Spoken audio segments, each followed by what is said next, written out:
সচিবালয়ের মতো সুরক্ষিত জায়গায় অগ্নিকাণ্ড সংগঠিত করা হয়েছে। ডক্টর মোহাম্মদ ইউনূসের নেতৃত্বে একটি গোষ্ঠী অবৈধ ও অসাংবিধানিক ভাবে ক্ষমতা দখল করে।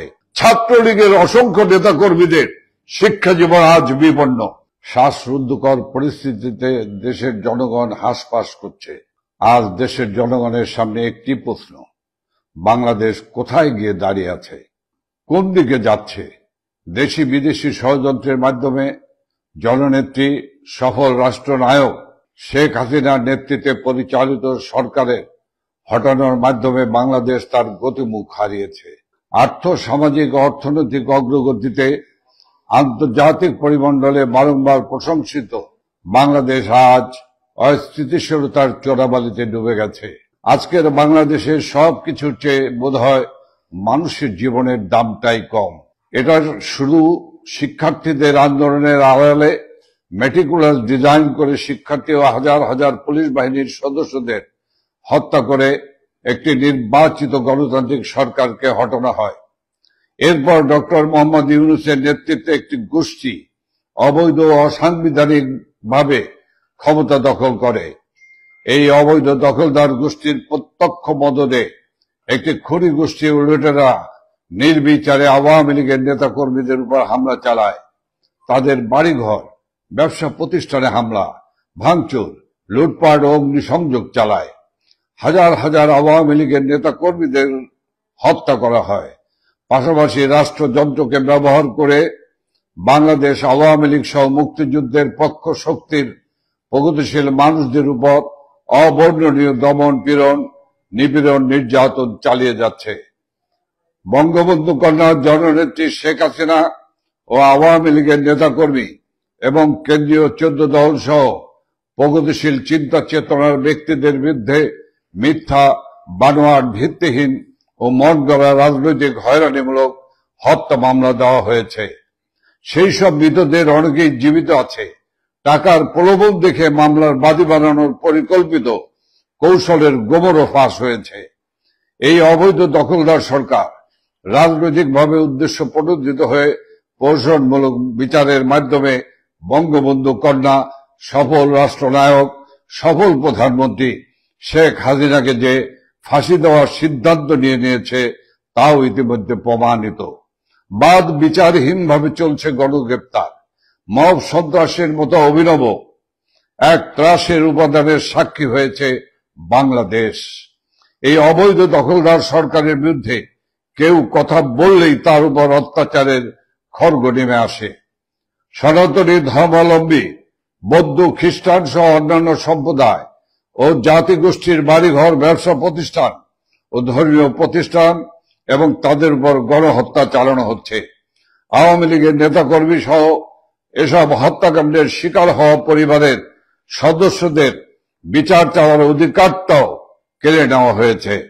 মহান মুক্তিযুদ্ধের মাধ্যমে প্রতিষ্ঠিত বাংলাদেশের বৈচিত্র্যময় ও সমন্বয় সমাজকে ধ্বংস করে সাম্প্রদায়িক সম্প্রীতিকে গভীর সংকটে ফেলে দিয়েছে এই সরকার। বাংলাদেশের অগ্রযাত্রার অভিমুখ বদল করে একাত্মবাদিতা কায়েম করার লক্ষ্যে সাম্প্রদায়িক শক্তিকে পরিপুষ্ট করা হচ্ছে। বাংলাদেশের জন্মের ইতিহাস মুছে ফেলার পায়তারা করা হচ্ছে। রাষ্ট্রাচার থেকে মুক্তিযুদ্ধের ইতিহাস ও ঐতিহ্যের সঙ্গে সম্পর্কিত দিবস যেমন ঐতিহাসিক 7 মার্চ সংবিধান দিবস, 15 আগস্ট জাতির পিতা বঙ্গবন্ধু শেখ মুজিবুর রহমানের শাহাদাত দিবস বা জাতীয় শোক দিবস সহ অন্যান্য গুরুত্বপূর্ণ দিবস সমূহ বাদ দিয়েছে। জয় বাংলা জাতীয় স্লোগানের রায়ের উপর স্থগিতাদেশ দেওয়া হয়েছে, কিন্তু যে স্লোগান বাঙালির অস্তিত্ব জানান দেওয়ার অনুরণিত হয় সে স্লোগান রুদিবে সাধ্যকার। বাংলার শহর, নগর, বন্দর, গ্রামগঞ্জে জয় বাংলা ছড়িয়ে গেছে। জয় বাংলা গণমানুষের অবিভাজ্য বোধ থেকে রস আস্বাদন করছে নতুন আঙ্গিকে।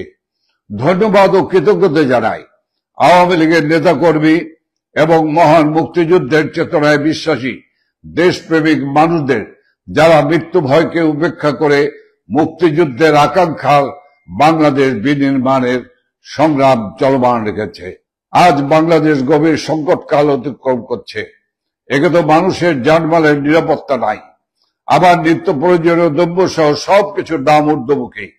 দ্রব্যমূল্যের ঊর্ধ্বগতির ফলে প্রতিনিয়ত দুর্বিষহ হয়ে উঠেছে মানুষের জীবন।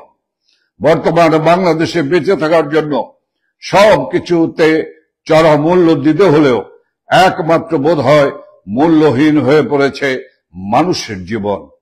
সময়ের সঙ্গে পাল্লা দিয়ে বাড়ে লাশের সংখ্যা। যত্রতত্র ফুলের সুবাস না থাকলেও নাকে ভেসে আসে গলিত অর্ধগলিত লাশের দুর্গন্ধ। এই অবৈধ দখলদার গোষ্ঠী দেশ ধ্বংসের যে সূক্ষ্মোপায় তারা করছে তার প্রমাণ তাদের প্রতিটি পদক্ষেপ। আন্দোলনের সময় মেটিকুলাস ডিজাইনের অংশ হিসাবে রাষ্ট্রীয় গুরুত্বপূর্ণ স্থাপনার সময়ে অগ্নিসংযোগ ও ধ্বংসযজ্ঞ চালিয়েছিল। তারই অংশ হিসাবে সচিবালয়ের মতো সুরক্ষিত জায়গায় অগ্নিকাণ্ড সংগঠিত করা হয়েছে। সরকারের লাগামহীন স্বেচ্ছাচারিতা ও দুর্নীতির প্রমাণ নিশ্চিহ্ন করতে এমন নীলনকশা কিনা আমরা জাতির কাছে সেই প্রশ্ন রাখছি।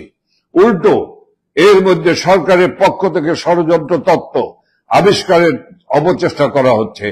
সব জায়গায় আওয়ামী লীগের ভূত দেখার মতো দৃষ্টিভঙ্গি থেকে সরকারের কেউ কেউ আওয়ামী লীগের নেতা কর্মীর উপর দোষ চাপানোর অপতৎপরতা চালাচ্ছে।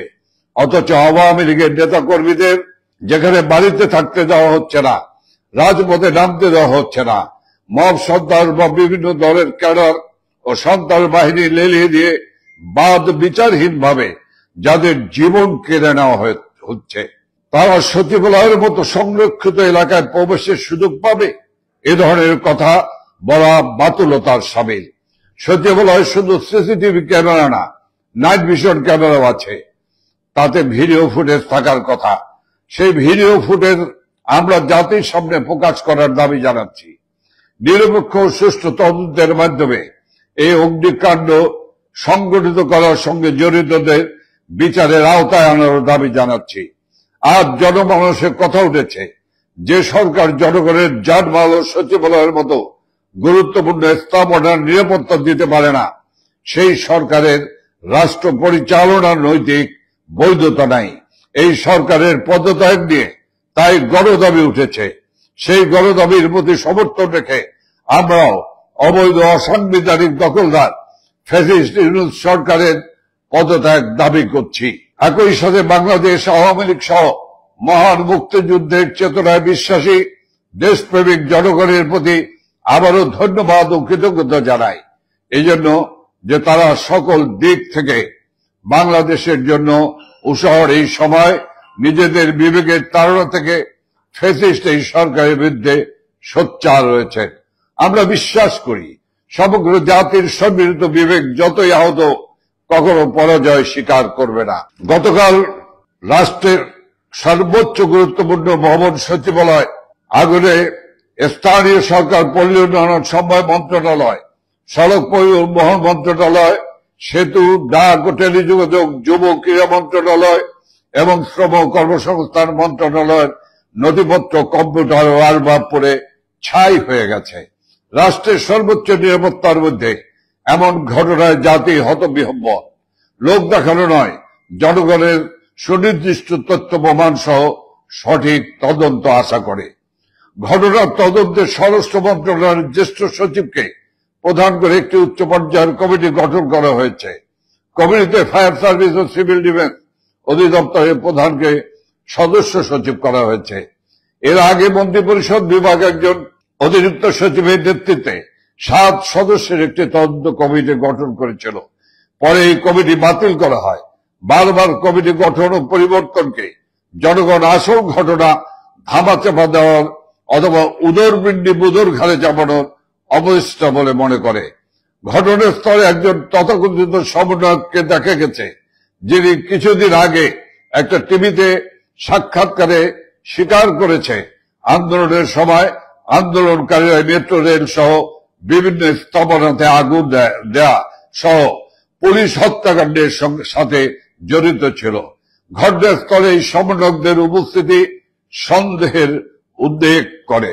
হয়তো সরকারের প্রচারণায় সমন্বয়করাই এই ঘটনার সাথে যুক্ত।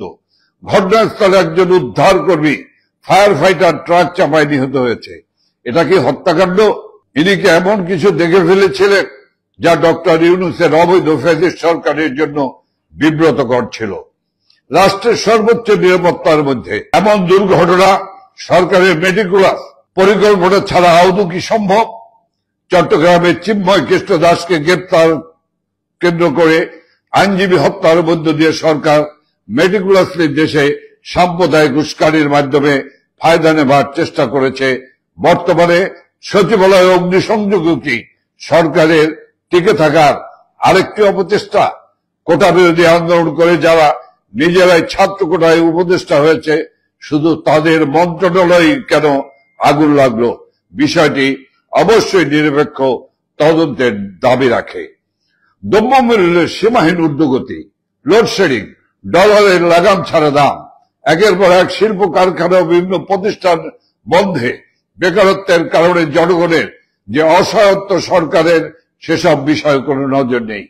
সংস্কারের নামে দেশ থেকে বঙ্গবন্ধু, মুক্তিযুদ্ধের চেতনা ও আওয়ামী লীগকে নিশ্চিহ্ন করতে ব্যস্ত। বঙ্গবন্ধু আওয়ামী লীগের নেতৃত্বে এই বাংলাদেশ মুক্তিযোদ্ধাদের আত্মত্যাগের বিনিময়ে গঠিত হয়েছে। এদেশে মুক্তিযুদ্ধের চেতনা কেউ মুছে ফেলতে পারবে না। বৃথা চেষ্টা না করে জনদুর্ভোগ কমান, জনগণের যানবাহনের নিরাপত্তা নিশ্চিত করুন। হাজার হাজার পুলিশ সদস্য, হত্যাকাণ্ডের সুষ্ঠু বিচার নিশ্চিতে স্বাধীন নিরপেক্ষ বিজ্ঞ ব্যক্তিবর্গের সমন্বয়ে একটি উচ্চ ক্ষমতা সম্পন্ন ট্রাইব্যুনাল গঠন করতে হবে। পুলিশ, আওয়ামী লীগের নেতাকর্মী ও সংখ্যালঘু সম্প্রদায়ের মানুষদের হত্যাকারীদের বিচার না করার জন্য আইন করে যে ইন্ডিমিনিটি দেওয়া হয়েছে সেটা বাতিল করতে হবে। যেখানে সেখানে মবের মাধ্যমে আইন শৃঙ্খলা রক্ষাকারী বাহিনীর উপস্থিতিতে ও সহযোগিতায় আওয়ামী লীগের নেতাকর্মীদের ও সংখ্যালঘু সম্প্রদায়ের মানুষদের যে হত্যার সংস্কৃতি ফ্যাসিস্ট সরকার চালু করেছে তা বন্ধ করে তার বিচার করতে হবে। ছাত্রলীগের অসংখ্য নেতাকর্মীদের শিক্ষা জীবন আজ বিপন্ন। তারা শিক্ষা প্রতিষ্ঠানে যেতে পারছে না। ছাত্রলীগ করার অপরাধে তাদের শিক্ষা জীবনের মূল পরীক্ষা অংশগ্রহণ করতে দেওয়া হচ্ছে না। শুধু ছাত্রলীগ করার কারণে তাদের শিক্ষা প্রতিষ্ঠান থেকে বের করে দেওয়া হচ্ছে। এগুলো মানবাধিকারের সুস্পষ্ট লঙ্ঘন। এসব বন্ধ করতে হবে। কোনো কারণ ছাড়া অথবা হাস্যকর কারণ দেখে অসংখ্য মানুষের চাকরি থেকে বিনা কারণে অব্যাহতি দেওয়া হচ্ছে। এসব বন্ধ করে তাদের চাকরিতে পুনর্বহাল করতে হবে। মবের মাধ্যমে দেশের বিভিন্ন শিক্ষা প্রতিষ্ঠানে সম্মানিত শিক্ষকদের অপদস্থ করে পদ ও চাকরি থেকে সরিয়ে দেওয়া হয়েছে, তাদের স্বপদে পুনর্বহাল করতে হবে। ইজতেমা ময়দানে ধর্মীয় উন্মাদনা বিভাজন সৃষ্টির মাধ্যমে আনুমানিক 150 জনকে হত্যা ও আরো শতাধিক মানুষকে পঙ্গু করে দেওয়া হয়েছে। কেন এই পরিস্থিতি জাতি জানতে চায়। বান্দরবনের আদিবাসী পল্লীতে অগ্নিকাণ্ড, ব্যাংক ডাকাতি, মেঘনার ট্রলারে 7 জনকে লোমহর্ষক হত্যাকাণ্ড সহ অসংখ্য ঘটনার সাক্ষী আজকের বাংলাদেশ। আসুন আমরা সকলে মিলে বঙ্গবন্ধু কন্যা, সফল রাষ্ট্রনায়ক, সফল প্রধানমন্ত্রী জননেত্রী শেখ হাসিনার নেতৃত্বে দেশটাকে গড়ে তুলি। দেশের সকল শ্রেণী পেশার মানুষের কাছে, দেশের বুদ্ধিজীবীদের কাছে এবং সকল সরকারি বেসরকারি কর্মকর্তা কর্মচারীদের কাছে, আইন শৃঙ্খলা রক্ষাকারী বাহিনী, দেশপ্রেমিক সেনাবাহিনীর কাছে আহ্বান থাকবে, রক্তে কেনা স্বাধীন বাংলাদেশ, উদীয়মান বাংলাদেশ, ইমার্জিং টাইগার বাংলাদেশকে ধ্বংস করে দিবেন না। আসুন আমরা এই সমস্ত বিমুখগামীদেরকে প্রতিহত করি, আমাদের দেশটাকে রক্ষা করি। ওরা আমার দেশের স্বাধীনতা ধ্বংস করতে চায়, ওরা আমার পতাকা পরিবর্তন করতে চায়, ওরা আমার জাতীয় সঙ্গীত পরিবর্তন করতে চায়, ওরা আমার মুক্তিযুদ্ধের মধ্য দিয়ে অর্জিত মুক্তিযুদ্ধের সকল চেতনাকে ধ্বংস করে দিতে চায়। আসুন আমরা এই দেশটাকে বাঁচাই। আমাদের আর বসে থাকার সময় নেই। আমাদের ভবিষ্যৎ প্রজন্ম, আমাদের সন্তান সন্ততিদের কাছে, পরবর্তী প্রজন্মের কাছে জবাবদিহি করতে হবে। আসুন প্রতিবাদ করি, প্রতিরোধ করি, এই সমস্ত বিপদগামী লুটেরা সন্ত্রাসীদের হাত থেকে দেশকে রক্ষা করি। ওরা স্বাধীনতা বিরোধী, ৭১ মানে না, ওরা জাতীয় পতাকা মানে না, ওরা জাতির পিতা মানে না, ওরা দেশপ্রেমিক নয়, ওরা দেশ ধ্বংসকারী, রাষ্ট্রদ্রোহী।